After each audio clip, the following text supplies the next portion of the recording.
നിർഭാഗ്യവശാൽ ആം, ഈ ഇന്ന് നമ്മൾ കാണുന്ന എല്ലാ കാലാവസ്ഥാ വ്യതിയാനത്തിന്റെ പ്രത്യാഘാതങ്ങളും, അതായത് ചൂട് കൂടുന്നത്, മഴ കൂടുതൽ സാന്ദ്രതയിൽ പെയ്യുന്നത്, കൂടുതൽ പ്രകൃതി ദുരന്തങ്ങൾ ഉണ്ടാകുന്നത്, പ്രകൃതി ദുരന്തങ്ങൾ നമുക്ക് പരിചയമില്ലാത്ത പ്രദേശങ്ങളിൽ വരുന്നത്, പ്രകൃതി ദുരന്തങ്ങൾ ഉണ്ടാകുന്ന പ്രദേശങ്ങളിൽ അത് കൂടുതൽ രൂക്ഷതയോടെ ഉണ്ടാകുന്നത്, ഇതെല്ലാം 1990-കളിൽ തന്നെ ശാസ്ത്രജ്ഞന്മാർ പ്രഡിക്റ്റ് ചെയ്തിരുന്ന കാര്യമാണ്. ഇപ്പോൾ ഓരോ വർഷവും അതിന് മുന്നിലെ വർഷത്തേക്കായും ടെമ്പറേച്ചർ കൂടി വരുന്ന ഒരു സാഹചര്യം കൂടി വരുന്നു. ഇതിനെ നമുക്ക് കൈകാര്യം ചെയ്തേ പറ്റൂ. കാലാവസ്ഥാ വ്യതിയാനത്തിന്റെ സാഹചര്യത്തിൽ രണ്ട് ബ്രോഡായിട്ടുള്ള മെഷറാണ് നമുക്ക് ചെയ്യാനുള്ളത്. ഒന്നാമത്തേത് മിറ്റിഗേഷൻ, അതായത് എങ്ങനെയാണ് ചൂട് അനിയന്ത്രിതമായിട്ട് കൂടുന്നത് കുറയ്ക്കുക എന്നുള്ളത്. അതിന് ഈ ഹരിതവാതകങ്ങളുടെ ബഹിർഗമനം കുറയ്ക്കുക എന്നുള്ളൊരു ലക്ഷ്യമുണ്ട്. ഉള്ള കാർബൺ തിരിച്ച് വലിച്ച് സ്റ്റോർ ചെയ്യുക എന്ന് വേറൊരു രീതിയുണ്ട്. ഈ രണ്ട് കാര്യങ്ങളും എന്താണ് ചെയ്യേണ്ടതെന്ന് ലോകത്തിന് അറിയാഞ്ഞിട്ടൊന്നുമല്ല. ശാസ്ത്രജ്ഞന്മാർ ഇതും പതിറ്റാണ്ടുകൾ മുമ്പേ പറഞ്ഞതാണ്. രാജ്യങ്ങൾ 1997 മുതൽ തന്നെ ക്യോട്ടോ പ്രോട്ടോകോൾ മുതൽ തൊട്ട് തന്നെ കമ്മിറ്റ് ചെയ്തതാണ്. ഇപ്പൊ 2015 പാരീസ് ഉടമ്പടിയിലെല്ലാം ഓരോ രാജ്യങ്ങളും എന്താണ് ചെയ്യേണ്ടത്, ആ രാജ്യങ്ങൾ ചെയ്യുന്നതിന് അവർ സാങ്കേതികമായിട്ട് എന്താണ് ചെയ്യേണ്ടത്, ഇതിനൊക്കെ കൃത്യമായിട്ടുള്ള രീതികളൊക്കെ ഉണ്ട്. പക്ഷേ അത് വേണ്ടത്ര വേഗതയിൽ ചെയ്യുന്നില്ല എന്നുള്ളത് കൊണ്ട് തന്നെ നമ്മൾ അനിവാര്യമായുള്ള ഒരു ദുരന്തത്തിലേക്കാണ് അതിവേഗം നീങ്ങുന്നത് എന്നുള്ള കാര്യത്തിൽ ഒരു സംശയമില്ല. അതേസമയം തന്നെ ഈ ദുരന്തം നമ്മളുടെ നേരെ വരികയാണ് എന്ന് അറിഞ്ഞു ചെയ്യേണ്ട ചില കാര്യങ്ങളുണ്ട്. അതിനാണ് നമ്മൾ അഡാപ്റ്റേഷൻ എന്ന് പറയുന്നത്. ഇനിയുള്ള കാലത്ത് കേരളത്തിലെ ഓരോ വേനൽക്കാലവും രൂക്ഷതയുള്ളതാകും.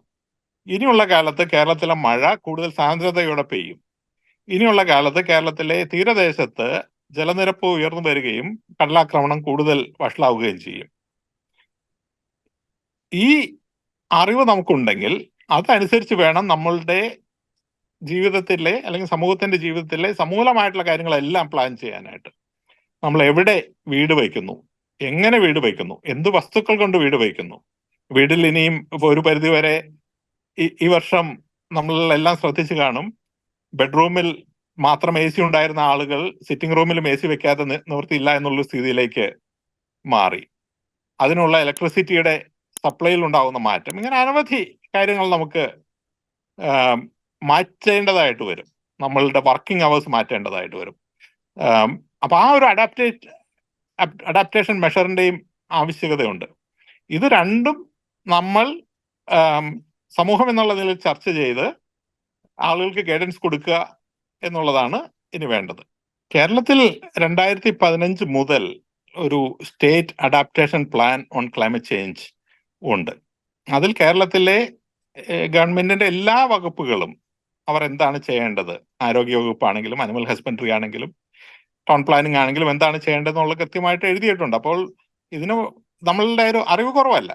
പക്ഷേ എനിക്ക് ചോദിച്ചുകൊണ്ട് ഞാൻ പറയാം, നമ്മൾ ഏറ്റവും ആദ്യം ചെയ്യേണ്ടത് നമ്മളുടെ ഒരു ക്ലൈമറ്റ് റിസ്ക് ഇൻഫോംഡ് ആയിട്ടുള്ള ഒരു ലാൻഡ് യൂസ് പ്ലാനിങ്, ഇത് കേരളത്തിൽ വളരെ അത്യാവശ്യമാണ്. അതായത് കേരളത്തിൽ എവിടെയും എന്ത് ചെയ്യുന്നു, എവിടെ കൃഷി ചെയ്യുന്നു, എവിടെ വീട് വയ്ക്കുന്നു, എവിടെ റോഡ് ഉണ്ടാക്കുന്നു, എവിടെ കടൽഭിത്തി കെട്ടുന്നു, ഇതെല്ലാം മാറുന്ന കാലാവസ്ഥയിൽ അടുത്ത ഒരു 50 വർഷത്തേക്കുള്ള അല്ലെങ്കിൽ 2100 വരെയുള്ള പ്രൊജക്ഷൻ നമുക്ക് ഇപ്പോൾ ലഭ്യമാണ്.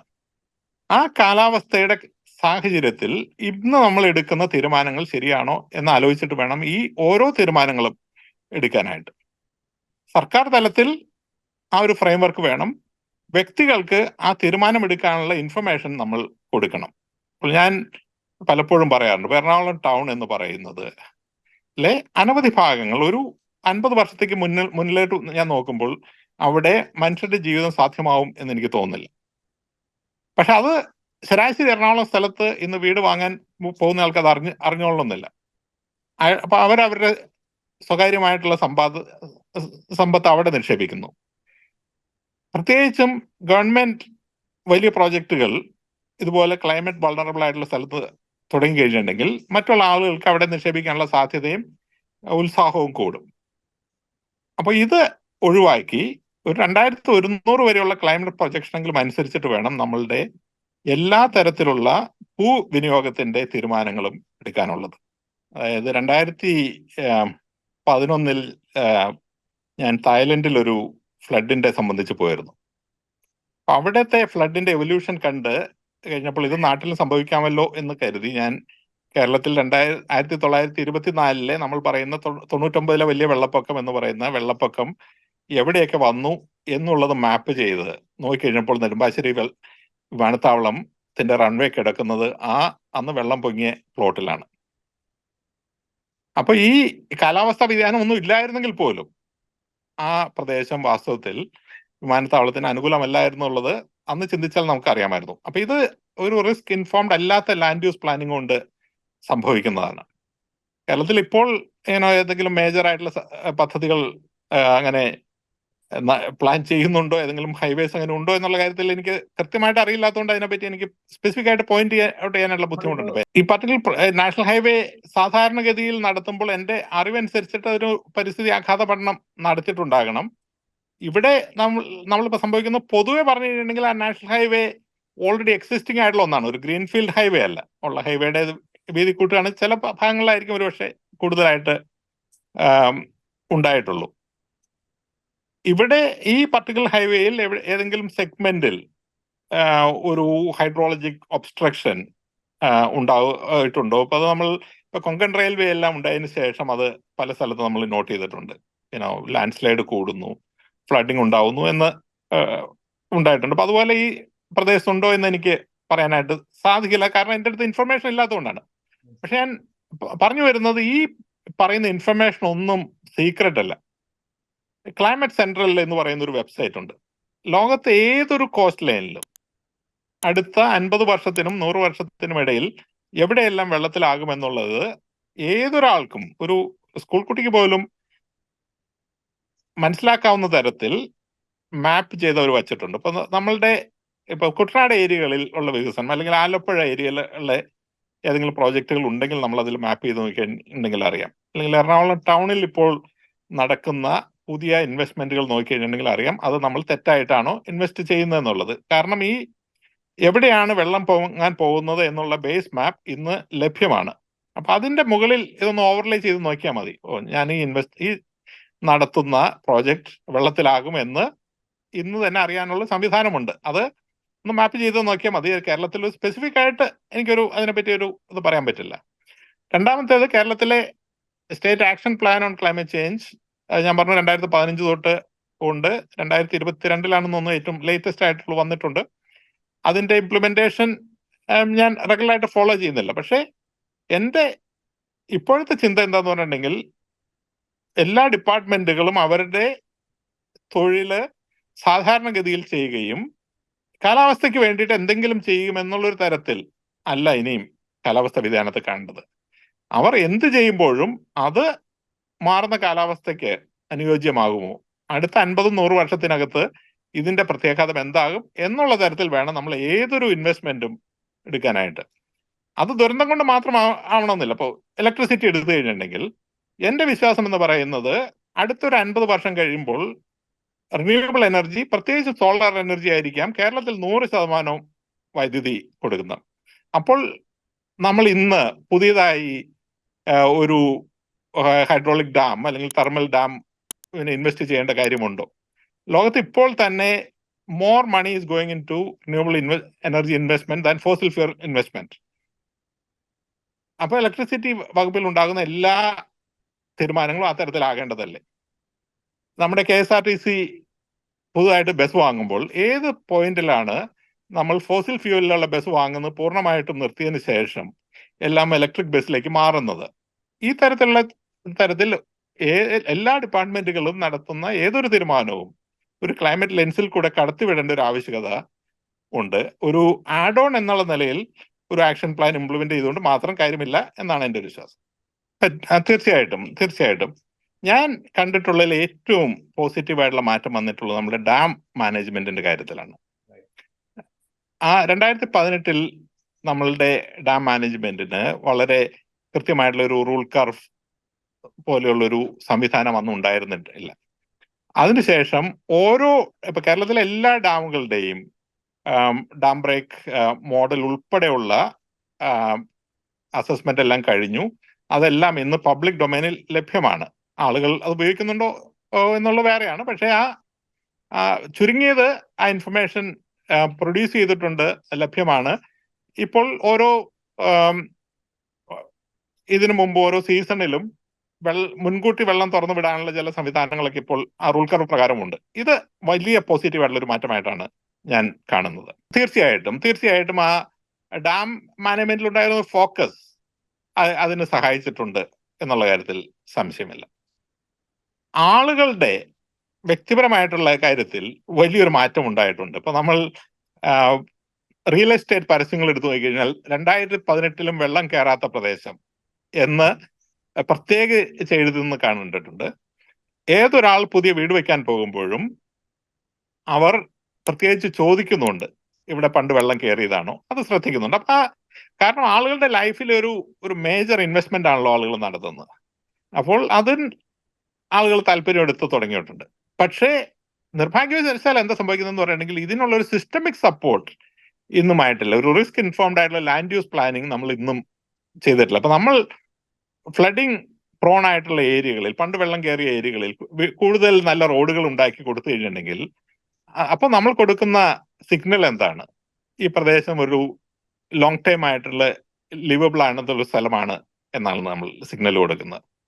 നമ്മൾ കുട്ടനാട്ടിലെ ഞാൻ പറഞ്ഞു കാലാവസ്ഥാ വ്യതിയാനത്തിന്റെ സാഹചര്യത്തിൽ ആലപ്പുഴയിൽ അല്ലെങ്കിൽ കേരളത്തിന്റെ തീരപ്രദേശങ്ങളിൽ, പ്രത്യേകിച്ച് കുട്ടനാട്ടിൽ പല പ്രദേശങ്ങളിലും ലോങ് ടൈമിൽ ലിവബിൾ ആകാൻ പോകുന്ന സ്ഥലമല്ല.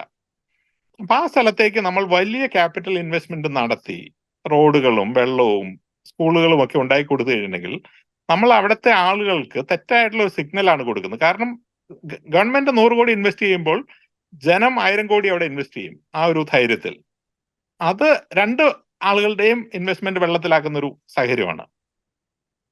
ശരിയായ നടപടി എന്താണ് റിസ്ക് എന്നുള്ള ആളുകളെ മനസ്സിലാക്കുക. അവിടെ ഗവൺമെന്റ് ഇൻവെസ്റ്റ് ചെയ്യാതിരിക്കുക, ഇൻവെസ്റ്റ് ചെയ്യുകയാണെങ്കിൽ ഒരു റെസിലിയന്റ് ഇൻവെസ്റ്റ്മെന്റ് ആയിരിക്കുക.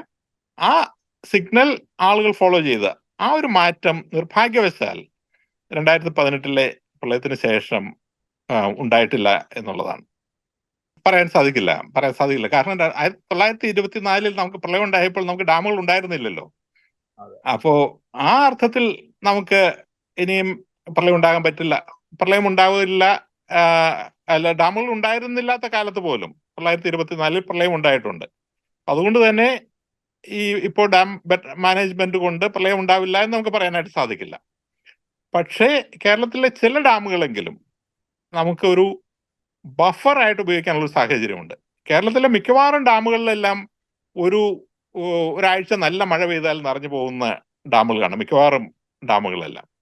പക്ഷേ ഇടമലയാർ, ഇടുക്കി പോലെയുള്ള വലിയ ഡാമുകളിൽ ഒരു വലിയ എമൗണ്ട് വെള്ളം സ്റ്റോർ ചെയ്യാനുള്ള സാധ്യതയുണ്ട്. പക്ഷെ അത് ചെയ്യണമെങ്കിൽ എന്ത് ചെയ്യണം? പ്രളയം വരുന്നതിന് മുമ്പ് തന്നെ ആ ഡാമിൽ ആ സ്പേസ് ഉണ്ടാക്കിയിടണം. ആദ്യമേ നമ്മൾ ടോപ്പപ്പ് ചെയ്ത് കഴിഞ്ഞിട്ടുണ്ടെങ്കിൽ പുതുതായിട്ട് വരുന്ന വെള്ളം മുഴുവൻ ഓവർഫ്ലോ ചെയ്ത് പോകും, അല്ലെങ്കിൽ ഡാം തുറന്നു വിടേണ്ടി വരും. അത് ആണ് പ്രളയത്തിനെ ഓഗ്മെന്റ് ചെയ്യുന്നത്. പക്ഷെ അതിന് പകരം ആ വെള്ളം ഡ്രോപ്പ് ചെയ്തിരുന്നെങ്കിൽ ആ ഒരു തരത്തിലുള്ളൊരു ഇപ്പോഴത്തെ കാലത്ത് ഒരു നിർമ്മിത ബുദ്ധിയൊക്കെ ഉപയോഗിച്ചിട്ട് നമുക്കത് പ്രിഡിക്റ്റ് ചെയ്യാനായിട്ട് സാധിക്കും. നമുക്ക് ഏത് സമയത്ത് എത്രമാത്രം വെള്ളം തുറന്ന് വിട്ടിരുന്ന ഒരു സ്പേസ് ഉണ്ടാക്കി വെച്ചാൽ വലിയൊരു വെള്ളപ്പൊക്കം ഉണ്ടായാലും വലിയ മഴ ഉണ്ടായാലും വെള്ളം പൊങ്ങാതെ നോക്കാനുള്ളൊരു സംവിധാനം ഇന്ന് നമുക്ക് ഡെവലപ്പ് ചെയ്യാനായിട്ട് സാധിക്കും. അപ്പോൾ 1924 അത്രയും അല്ലെങ്കിൽ 2018 അത്രയും മഴ വന്നാലും അതുപോലെ വെള്ളപ്പൊക്കം ഉണ്ടാകാതിരിക്കാൻ വേണ്ടി ബഫർ ചെയ്യാനായിട്ട്, പെരിയാറിലെങ്കിലും ബഫർ ചെയ്യാനുള്ള ഒരു സംവിധാനം ഇന്ന് നമുക്ക് സാധ്യമാണ്. ഈ റൂൾ കർവ് എല്ലാം അതിന് വേണ്ടിയിട്ടുള്ളതാണ്. അത് എന്തുമാത്രം കൃത്യമായിട്ടാണ് ഫോളോ ചെയ്യുന്നത്, എന്തുമാത്രം പ്രൊവാക്റ്റീവാണ് ചെയ്യുന്നതെന്ന് എനിക്ക് ഇപ്പോൾ പറയാനായിട്ട് സാധിക്കില്ല. പക്ഷേ ഈ റൂൾ കർവിന്റെ ഒക്കെ അടിസ്ഥാനപരമായുള്ള തത്വം അതാണ്. നമ്മൾ ഡാം എന്ന് പറയുന്നത് ഒരു ഫ്ലഡ് ബഫറിംഗ് ഇൻസ്ട്രുമെന്റ് കൂടിയായിട്ട് നമുക്ക് ഉപയോഗിക്കാം. ഈ വിഷയത്തിൽ എന്റെ അഭിപ്രായം വാസ്തവത്തിൽ പൊതുവെ ആളുകൾക്ക് അത് എത്ര മാത്രം ഇഷ്ടമല്ല. കാരണം ഈ ഡാമിൽ നിന്ന് വെള്ളം ഒഴുക്കി വിട്ടത് കൊണ്ടാണ് പ്രളയം ഉണ്ടായത് എന്നൊരു ചിന്ത എനിക്കില്ല. അത് അന്ന് ചെയ്തില്ല എന്നുള്ളതാണ് I think that is A mistake. പക്ഷെ അതൊരു അല്പം കടന്ന കൈയാണ്, ഒരു ലെവൽ കടന്ന ഒരു പ്രയോഗമാണ്. അല്ലാതെ താഴെ വെള്ളമുണ്ടായി അതേ സമയത്ത് തന്നെ മുകളിൽ ഒഴുക്കി വിട്ടു എന്നുള്ളതല്ല. ഞാൻ വായിച്ചെടുത്തോളം മുകളിൽ വീണ മുഴുവൻ വെള്ളവും അന്ന് ഡാമിൽ കൂടെ പുറത്തേക്ക് വന്നില്ല. കുറെ ഭാഗമെങ്കിലും ആ റിയൽ ടൈമിൽ സ്റ്റോർ ചെയ്യാനായിട്ട് അവർക്ക് സാധിച്ചു. പക്ഷെ അതിൽ കൂടുതൽ നമുക്ക് ബഫർ ചെയ്യാനായിട്ട് സാധിക്കാനുള്ള കപ്പാസിറ്റി ഉള്ള ഡാമുകളാണ്. അത് വേണ്ട തരത്തിൽ ഉപയോഗിച്ചില്ല എന്നുള്ളതാണ് എൻ്റെ ഒരു അതിലുള്ള ഒബ്സർവേഷൻ. ആളുകൾക്ക് പൊതുവെ ഡാം മാനേജ്മെന്റിനെ നേരിട്ട് അങ്ങ് മൊത്തമായി കുറ്റം പറയുക എന്നുള്ളതാണല്ലോ നമ്മുടെ ഒരു രീതി. അത് ഞാനതിനെ പിന്തുണയ്ക്കുന്നില്ല. ഇത് പൂർണ്ണമായിട്ടും ശരിയായ കാര്യമല്ല. ഭാഗികമായിട്ട് ശരിയാണ്. കേരളത്തിൽ ഇന്നുണ്ടാവുന്ന വെള്ളക്കെട്ടുകൾക്ക് 4 പ്രധാന കാരണങ്ങളുണ്ട്. നമ്മളുടെ ഉയർന്ന സാന്ദ്രതയിലാണ് മഴ പെയ്യുന്നത്. മൊത്തം മഴയുടെ അളവ് കൂടിയിട്ടില്ലെങ്കിൽ പോലും കേരളത്തിൽ മഴ പെയ്യുന്നത് കുറച്ച് സമയം കൊണ്ട് കൂടുതൽ മഴ പെയ്യുന്നു. ഇത് കാലാവസ്ഥാ വ്യതിയാനത്തിന്റെ ഒരു പ്രഡിക്റ്റഡ് ഇമ്പാക്റ്റ് ആണ്. അതുപോലെയാണ് മാനിഫെസ്റ്റ് ചെയ്യുന്നത്. അപ്പൊ ഇത് ആണ് ഒന്നാമത്തെ കാര്യം. അപ്പോൾ വളരെ വേഗത്തിൽ മഴ പെയ്യുന്നു. നഗരത്തിൽ പണ്ടുള്ളതിലും കൂടുതൽ വേഗത്തിൽ വെള്ളം നഗരത്തിലേക്ക് വരുന്നു. ഇപ്പൊ ദുബായിൽ എതിർത്ത് നോക്കിക്കഴിഞ്ഞാൽ നമുക്കറിയാം, ഒരു സ്കെയിലാണ് വെള്ളം അങ്ങോട്ട് വന്നത്. ഇനി നമ്മൾ ദുബായിയെ ശ്രദ്ധിച്ചാൽ അറിയാം, അവിടുത്തെ മൊത്തം ഡ്രെയിനേജ് സിസ്റ്റവും അവർ പുനർനിർമ്മിക്കേണ്ടതായിട്ട് വരും. അതിന്റെ വലുപ്പം കൂട്ടേണ്ടതായിട്ട് വരും. അപ്പൊ ഇതൊന്നാമത്തെ കാര്യം. സാന്ദ്രതയിൽ മഴ പെയ്യുന്നു, അതിന് അനുസരിച്ചിട്ടുള്ള ഡ്രെയിനേജ് സിസ്റ്റം അല്ല ഇന്ന് നിലവിലുള്ളത്. അപ്പോൾ ഉള്ള ഡ്രെയിൻ ക്ലീൻ ചെയ്താൽ തീർച്ചയായിട്ടും ചെറിയൊരു ബെനിഫിറ്റ് ഉണ്ടാവും. പക്ഷെ അതുകൊണ്ട് പിടിച്ചു നിൽക്കാൻ പറ്റുന്നതല്ല. രണ്ടാമത്തെ കാര്യം, ഈ വെള്ളത്തിന് നഗരത്തിന്റെ അകത്തും തൊട്ടടുത്തും കയറി കിടക്കാനുള്ള കുറച്ച് സ്പേസ് ഉണ്ടായിരുന്നു. ഓപ്പൺ സ്പേസ് ആയിട്ടുള്ള സ്ഥലത്ത് വെള്ളം കയറി കിടന്നു കഴിഞ്ഞിട്ടുണ്ടെങ്കിൽ നഗരത്തിന്റെ മധ്യത്തിലേക്ക് അത് വരാത്തൊരു സാഹചര്യം ഉണ്ടായിരുന്നു. ഈ സ്ഥലങ്ങളിലെല്ലാം തന്നെ നിർമ്മാണ പ്രവർത്തനങ്ങൾ വന്നു. ഇപ്പോൾ ചെന്നൈയിലൊക്കെ വളരെ ക്ലിയർ ആണ്. ചെന്നൈയുടെ ചുറ്റുമുണ്ടായിരുന്ന വാട്ടർ ടാങ്കുകളിൽ തന്നെയാണ് അവിടുത്തെ വലിയ ഇൻഡസ്ട്രിയൽ എസ്റ്റേറ്റുകൾ, അപ്പാർട്ട്മെന്റ് കോംപ്ലക്സുകൾ വന്നിരിക്കുന്നത്. അപ്പോൾ ആ ഒരു വിഷയമുണ്ട്. ഈ പെരി അർബൻ ആയിട്ടുള്ള അല്ലെങ്കിൽ അർബൻ നഗരത്തിന്റെ അകത്ത് തന്നെ ഉണ്ടായിരുന്ന വെള്ളത്തിന് കയറി കിടക്കാൻ ഉണ്ടായിരുന്ന സ്ഥലങ്ങൾ നിർമ്മിക്കപ്പെട്ടു പോയി. പലപ്പോഴും ഫില്ല് ചെയ്യപ്പെട്ടു പോയി, അല്ലെങ്കിൽ തന്നെ കെട്ടിടങ്ങളായിട്ട് നിർമ്മിക്കപ്പെട്ടു പോയി. ഇത് രണ്ടാമത്തെ വിഷയമാണ്. മൂന്നാമത്തേത്, വെള്ളം ഒഴുകിക്കൊണ്ടിരുന്ന പല പ്രദേശങ്ങളിലും റോഡായിട്ട്, റെയിൽവേ ആയിട്ട്, അതുപോലെയുള്ള കാര്യങ്ങളായിട്ട് ഒരു ഒബ്സ്ട്രക്ഷൻസ് വരുന്നു. അപ്പോൾ പഴയതുപോലെ വെള്ളത്തിന് ഒഴുകി പോകാനായിട്ട് സാധിക്കില്ല. അപ്പോൾ കടലിലേക്ക് ആണെങ്കിലും പെരി അർബൻ ഏരിയകളിലേക്കാണെങ്കിലും ഈ വെള്ളത്തിന് ഒഴുകി പോകാനുള്ള ഒബ്സ്ട്രക്ഷൻസ് വരുന്നു. അതിനെ പൂർണ്ണമായിട്ടും ചിന്തിച്ചിട്ട് അല്ല പലപ്പോഴും നമ്മൾ റോഡുകൾ ഉണ്ടാക്കുന്നത്. അപ്പോൾ റോഡിന്റെ അടിയിലുള്ള ഡ്രെയിനേജ് എന്ന് പറയുന്നത് ഇപ്പൊ കൊങ്കണിലൊക്കെ സംഭവിച്ചിരിക്കുന്നതാണ്. വെള്ളം ഒഴുകി പോകാനുള്ള ഇതെല്ലാം വല്ലയിടത്തും ഇട്ടിട്ടുണ്ട്. പക്ഷെ എന്തുമാത്രം വെള്ളം വരുന്നോ അതിനുള്ളൊരു സ്പേസ് നമ്മൾ കൊടുത്തിട്ടില്ല. അത് എൻ്റെ ഒരു പ്രശ്നമുണ്ട്. നാലാമത്തേത്, നമ്മുടെ കടലിലെ ജലനിരപ്പ് ഉയരുകയാണ്. അത് പതുക്കെ പതുക്കെ ഇനി കൂടിക്കൂടി വരുന്നു. ഒരു മീറ്റർ വരെ ഉയരുമെന്നാണ് പറയുന്നത്. അപ്പോൾ വെള്ളം കടലിൽ കൂടുതൽ ഉയരത്തിൽ നിൽക്കുമ്പോൾ അങ്ങനെ ഒഴുകി പോകാനുള്ള ബുദ്ധിമുട്ട് കൂടുകയാണല്ലോ ചെയ്യുന്നത്. ഇപ്പൊ എറണാകുളമൊക്കെ സ്ഥിരമായിട്ട് വെള്ളക്കെട്ടാൻ പോകുന്നതിന് കാരണം പ്രധാനമായിട്ടും അവിടെ കടലിലെ ജലനിരപ്പ് ഉയരുന്നു എന്നുള്ളത് കൂടിയാണ്. ഈ 4 കാര്യങ്ങളുടെ കോമ്പിനേഷൻ കൊണ്ടാണ് ഈ വെള്ളക്കെട്ടുകൾ, അർബൻ ഫ്ലഡിങ് എന്ന് പറയുന്നത് വളരെ കോമൺ ആകുന്നത്. ഈ 4 കാര്യങ്ങളിൽ 3 കാര്യങ്ങളെ നമ്മളുടെ കൺട്രോളിലുള്ളൂ. 3 കാര്യങ്ങളെയും ഒരുമിച്ച് അഡ്രസ് ചെയ്താൽ മാത്രമേ അർബൻ ഫ്ലഡിങ് കൈകാര്യം ചെയ്യാൻ പറ്റുള്ളൂ. തീർച്ചയായിട്ടും ഞാൻ ഇപ്പൊ എറണാകുളത്ത് ഞാൻ പലപ്പോഴും പറയാറുണ്ട്, അതായത് എറണാകുളത്ത് ബൈപ്പാസ് തൊട്ട് എറണാകുളം വരെയുള്ള ആ സ്പേസ് എന്ന് പറയുന്നത് ഇനി ഒരു 100 വർഷത്തെ മുമ്പിലേക്ക് നോക്കിക്കഴിഞ്ഞിട്ടുണ്ടെങ്കിൽ അത് ലിവബിൾ ആകണമെങ്കിൽ അതിന്റെ ഒരു 1/3 ഏരിയയെങ്കിലും എറണാകുളത്തിലെ കുളമാക്കി മാറ്റേണ്ട ഒരു ആവശ്യകതയുണ്ട്. അപ്പൊ ചുരുങ്ങിയത് പുതിയ ഇൻവെസ്റ്റ്മെന്റുകളെങ്കിലും അവിടെ നമ്മൾ നടത്താതെ നോക്കണം. ഇപ്പൊ ഞാൻ പല പ്രാവശ്യം പറഞ്ഞു, ഇപ്പോൾ ഞാൻ കേൾക്കുന്നുണ്ട് ഹൈക്കോടതി അവിടെ നിന്ന് മാറ്റുന്നുണ്ടെന്ന് പറയുന്നുണ്ട്. അപ്പൊ ഹൈക്കോടതി മാറുമ്പോൾ ആ കെട്ടിടത്തിലേക്ക്, എന്നാൽ ഒരു കെട്ടിടം ഉണ്ടല്ലോ വേറെ എന്തെങ്കിലും കൊണ്ടുവരിക എന്നുള്ളതല്ല, എന്നാൽ ആ ഇരിക്കുന്ന ഏരിയ നമുക്കൊരു വലിയൊരു വാട്ടർ ബോഡിയാക്കി മാറ്റാൻ സാധിക്കുമോ? നമ്മളുടെ KSRTC സ്റ്റാൻഡ് ഇപ്പോൾ തന്നെ ഒരു മഴ പെയ്താൽ കുളമാണ്. അപ്പൊ അതൊരു സിഗ്നലാണ്. എന്നാൽ KSRTC സ്റ്റാൻഡ് മുഴുവൻ നമ്മളുടെ വയറ്റിലേക്കിലേക്ക് മാറ്റി കഴിഞ്ഞിട്ട് അതൊരു ജലാശയമാക്കുമോ ആയി കഴിഞ്ഞാൽ, അങ്ങനെ കുറച്ച് സാക്രിഫൈസിന് സിസ്റ്റം തയ്യാറായി കഴിഞ്ഞാൽ മറ്റുള്ള ആളുകൾക്ക് ലിവബിൾ ആകും, അല്ലെങ്കിൽ ആർക്കും ലിവബിൾ അല്ലാതൊരു സാഹചര്യം വരും. കഴിഞ്ഞ ഇതിനെപ്പറ്റി ഒരു കാര്യം കൂടി പറഞ്ഞിട്ട് നടത്താം. ഞാൻ ഈ പറഞ്ഞ കാര്യങ്ങൾ, അതായത് ഈ KSRTCയും ഹൈക്കോടതിയുടെ ഏരിയയെല്ലാം ജലാശയമാക്കണമെന്ന് പറഞ്ഞത്, ഇത് എന്റെ വ്യക്തിപരമായിട്ടുള്ളൊരു ആശയം മാത്രമല്ല. ലോകത്തെ നൂറുകണക്കിന് നഗരങ്ങൾ ഇന്ന് സ്പോഞ്ച് സിറ്റി എന്ന് പറയുന്ന ഒരു കൺസെപ്റ്റിലേക്ക് മാറുകയാണ്. എങ്ങനെയാണ് വെള്ളം വരുമ്പോൾ അത് സ്പോഞ്ച് വലിച്ചെടുക്കുന്നത്, അതുപോലെ ഏതൊക്കെ രീതികൾ കൊണ്ട് വെള്ളത്തെ തൽക്കാലത്തേക്ക് വലിച്ചെടുത്ത് നഗരത്തിൽ വെള്ളക്കെട്ടുകൾ, അർബൻ ഫ്ലഡിങ് ഒഴിവാക്കാം എന്നുള്ളതിനെ പറ്റിയിട്ടുള്ള വലിയ പഠനങ്ങൾ, വലിയ മാർഗങ്ങൾ, വലിയ ഉദാഹരണങ്ങൾ എല്ലാം നമ്മുടെ മുന്നിലുണ്ട്. അപ്പൊ ഇത് നമ്മൾ ആദ്യമായിട്ട് ചെയ്യുന്ന ഒന്നുമല്ല. അതിനുള്ള ഒരു അത്ര ദൂരത്തിൽ ചിന്തിച്ച് പ്ലാൻ ചെയ്യാനുള്ളൊരു വിഷൻ നമുക്ക് വേണം. അത് ജനങ്ങളെ കൺവിൻസ് ചെയ്യാനായിട്ട് സാധിക്കണം. അനവധി സിറ്റികളുണ്ട്. ഇപ്പൊ കൊലാലംപൂർ ഫോർ എക്സാമ്പിൾ ഒരു ഉദാഹരണമാണ്. ചൈനയിൽ സ്പോഞ്ച് സിറ്റി എന്ന് പറയുന്ന ഒരു അനവധി നഗരങ്ങൾ തന്നെ ഉണ്ട്. ഇനി നമ്മൾ ദുബായ് ശ്രദ്ധിച്ചു കഴിഞ്ഞിട്ടുണ്ടെങ്കിൽ അവിടെ അതാണ് വരാൻ പോകുന്നത്. വലിയ എമൗണ്ടിൽ വെള്ളത്തെ സ്റ്റോറേജ് ചെയ്യാൻ, അബ്സോർവ് ചെയ്യാനുള്ള സംവിധാനങ്ങൾ അവിടെ ഉണ്ടാകും. കൃത്യമായിട്ടുള്ള ധാരാളം ഉദാഹരണങ്ങൾ അനവധി സ്ഥലങ്ങളിൽ ഇന്നുണ്ട്. ഇത് യൂറോപ്പിലും ഇപ്പൊ ഒരു വലിയ പ്രശ്നമാണ്. യൂറോപ്പിലും പല നഗരങ്ങളിൽ ഇത് വിഷയമാവുന്നുണ്ട്. ഞാൻ താമസിക്കുന്ന ബോണിൽ ഉള്ള നദിയെ പണ്ട് പല കറങ്ങി നടന്നിരുന്ന ഒരു നദിയെ ഒരു സ്ട്രെയിറ്റ് ലൈൻ ആക്കിയതാണ്. പക്ഷെ ഇപ്പോൾ അവിടെ ഫ്ലഡ് കൂടുന്നത് കൊണ്ട് തിരിച്ച് നദിയെ കറക്കി വിടാനുള്ള തരത്തിലുള്ള സംവിധാനങ്ങൾ ഉണ്ടാക്കുന്നു. അപ്പൊ ഇത് ആ തരത്തിൽ വലിയ തരത്തിലുള്ള എഞ്ചിനീയർ കൊണ്ട് മാത്രമേ നമുക്ക് ഈ വിഷയത്തെ കൈകാര്യം ചെയ്യാനായിട്ട് സാധിക്കുകയുള്ളൂ.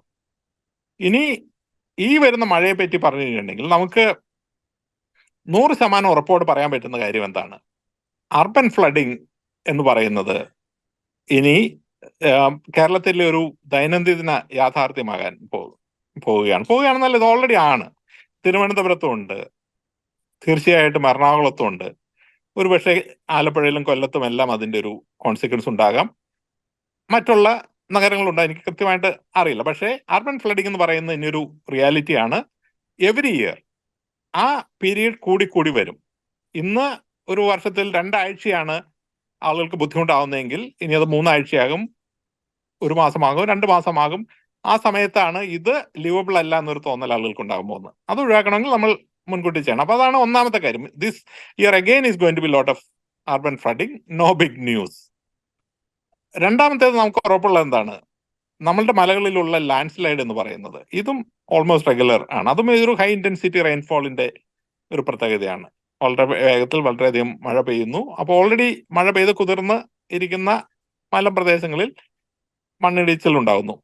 Again something every year we should expect and we should notice. മൂന്നാമത്തേത്, നിർഭാഗ്യവശാൽ ഈ മഴക്കാലത്ത് നമ്മളുടെ ഓവറോൾ വേസ്റ്റ് മാനേജ്മെന്റിലുള്ള പ്രശ്നങ്ങൾ മുഴുവൻ ഈ വെള്ളം പുറത്തേക്ക് ഇടുന്നു. അപ്പോൾ ഓരോ മഴക്കാലം എന്ന് പറയുന്നത് നമുക്കിപ്പോൾ ഒരു സാംക്രമിക രോഗത്തിന്റെ ഒരു കാലഘട്ടം കൂടിയാണ്. ഇതും again is going to be regular and routine. പക്ഷെ ഈ കാര്യത്തിൽ നമുക്ക് ഏറെ കാര്യങ്ങൾ ചെയ്യാനായിട്ട് സാധിക്കും. പക്ഷെ ഇന്നും നമ്മളുടെ അർബനൈസേഷൻ എന്ന് പറയുന്നത് മിക്കവാറും പരിസ്ഥിതിയുടെ ചെലവിലാണ് നമ്മൾ അർബനൈസേഷൻ നടത്തിയിരിക്കുന്നത്, നമ്മളുടെ ചെലവിലല്ല. നമ്മൾ കുടിവെള്ളത്തിന് വേണ്ടി നമ്മൾ വേണ്ടത്ര പൈസ മുടക്കുമ്പോഴും മലിനജലം എങ്ങനെയാണ് കൈകാര്യം ചെയ്യേണ്ടതെന്നുള്ള കാര്യത്തിൽ പണം സർക്കാർ മുടക്കുന്നില്ല. അതിന്റെ അർത്ഥം ജനങ്ങൾ അതിന് വേണ്ടത്ര ഇൻവെസ്റ്റ്മെന്റ് ചെയ്യുന്നില്ല എന്നുള്ളതും കൂടിയാണ്. അത് ജനങ്ങളെ കൺവിൻസ് ചെയ്ത് ആ പണം സ്വരൂപിച്ച് വലിയ പ്രോജക്റ്റുകൾ ഉണ്ടാക്കേണ്ടത് സർക്കാരിന്റെ ഉത്തരവാദിത്തം കൂടിയാണ്, അല്ലെങ്കിൽ ലോക്കൽ മുനിസിപ്പാലിറ്റിയുടെ. ഇത് സുവേജിന്റെ കാര്യത്തിൽ മാത്രമല്ല, സോളിഡ് വേസ്റ്റിന്റെ കാര്യത്തിലും ഇത് തന്നെയാണ് സ്ഥിതി. ഈ 2 കാര്യങ്ങളും നമ്മൾ കൃത്യമായിട്ട് കൈകാര്യം ചെയ്യാത്തത് കൊണ്ട് ഓരോ മഴക്കാലവും മലിനജലം ഒഴുകി നടക്കുന്നു. അത് കേരളത്തിൽ അങ്ങോളം ഇങ്ങോളം പ്രശ്നങ്ങൾ ഉണ്ടാകുന്നു.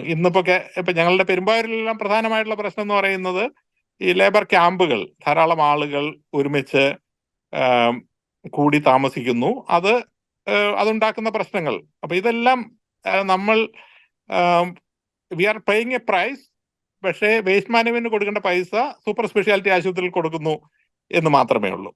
അത് മൂന്നാമതായിട്ട് ഉറപ്പായിട്ടും സംഭവിക്കുന്ന കാര്യമാണ്. ഇത് കേരളത്തിൽ ഇപ്പോൾ നമ്മൾ സാധാരണഗതിയിൽ ശ്രദ്ധിക്കാത്തതും എന്നാൽ എല്ലാ വർഷവും സംഭവിക്കുന്ന കുട്ടനാട്ടിൽ പോലുള്ള പ്രദേശങ്ങളിൽ നീണ്ടു നിൽക്കുന്ന ഒരു പ്രളയ സമാനമായ സാഹചര്യമാണ്. കുട്ടികൾക്ക് സ്കൂളിൽ പോകാൻ സാധിക്കാതെ വരുന്നു. പണ്ടെല്ലാം ഒരു 1-2 ആഴ്ച എന്നുള്ളത് ഇപ്പൊ 2-3 മാസം തന്നെ ആവുന്നു. അത് ഇനിയും ഉള്ള വർഷങ്ങളിൽ അതും കൂടി വരും. ഈ വർഷം അത് തീർച്ചയായിട്ടും സംഭവിക്കും.